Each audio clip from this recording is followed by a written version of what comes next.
svetli jedna tačka plava, što veselo živi i nikada ne spava.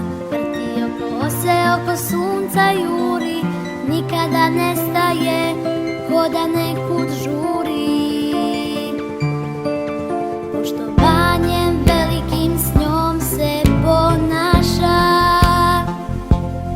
ona nije tuđa već rođena naša.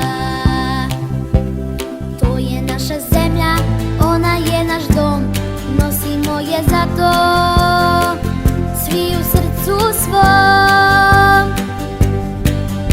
Nek zeleni se trava, nek dijete mirno spava, nek naša planeta uvijek bude plava. Ne crtajte metu na našu planetu, ja samo tražim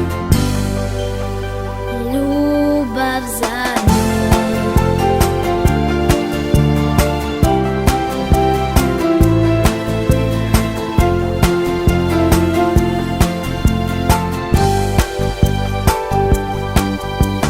Pozivam glasno sve ozbiljne čike što grade one opasne